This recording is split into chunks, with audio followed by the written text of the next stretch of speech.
Bonjour, bienvenue au message lumière de la famille Myriam. Aujourd'hui dans l'Évangile, nous voyons Jésus qui traverse avec ses disciples un champ de blé.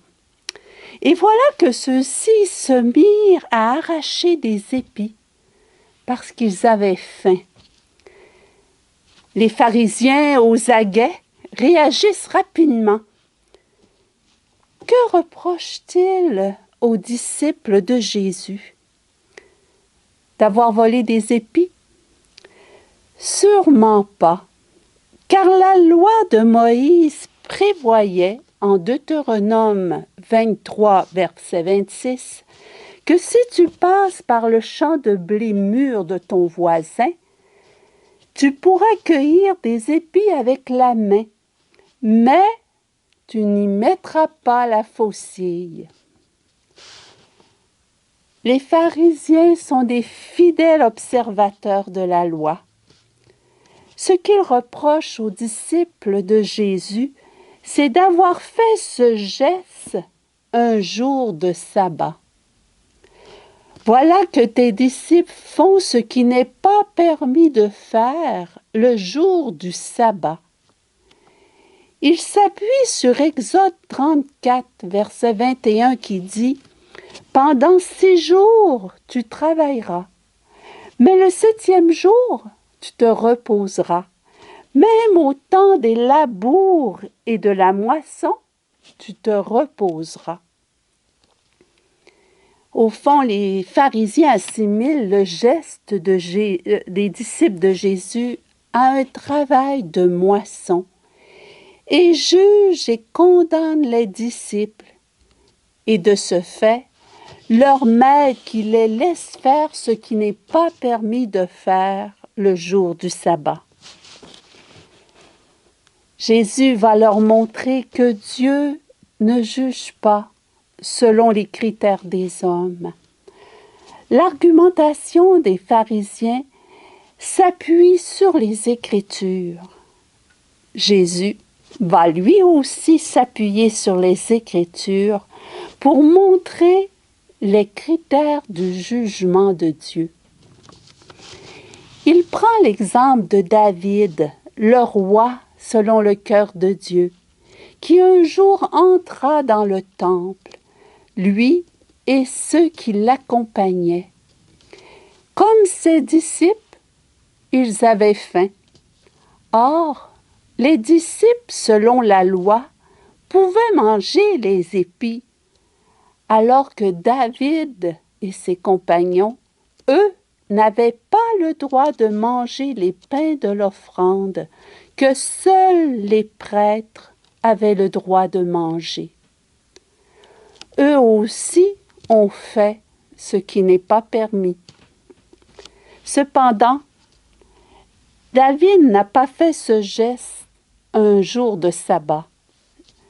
C'est pourquoi Jésus amène l'exemple des prêtres qui officient dans le temple le jour du sabbat.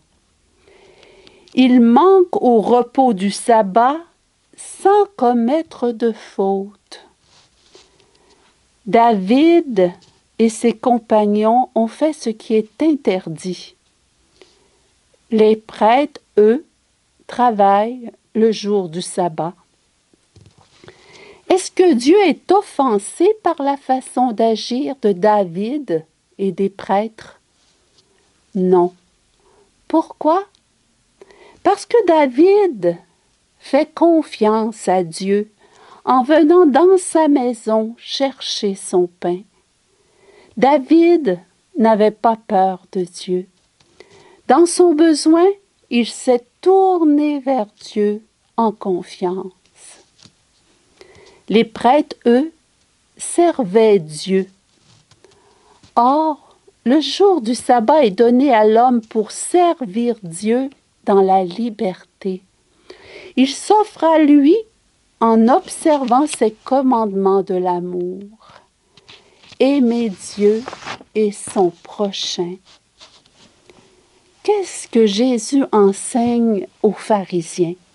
Il leur enseigne que la vie de l'homme passe avant toute loi même cultuelle, et que le sabbat a été donné par Dieu pour faire le bien.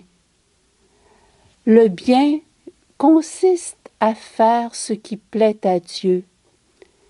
Aimer Dieu et son prochain, parce que Dieu le premier nous a aimés. Voilà ce qui résume toute la loi et les prophètes. Jésus reproche donc aux pharisiens de ne pas observer le sabbat en rappelant la parole du prophète Osée 9,13. Je veux la miséricorde, non le sacrifice. Dieu veut notre cœur, que nous soyons miséricordieux comme lui est miséricordieux. Faire comme Jésus, qui est plus grand que le temple. En lui, Dieu est devenu visible. Il habite parmi nous et nous montre l'agir de Dieu. Or, Jésus n'est pas venu juger le monde, mais le sauver en lui manifestant la miséricorde de Dieu. Ainsi, Jésus nous invite à juger les choses de l'intérieur, de notre cœur.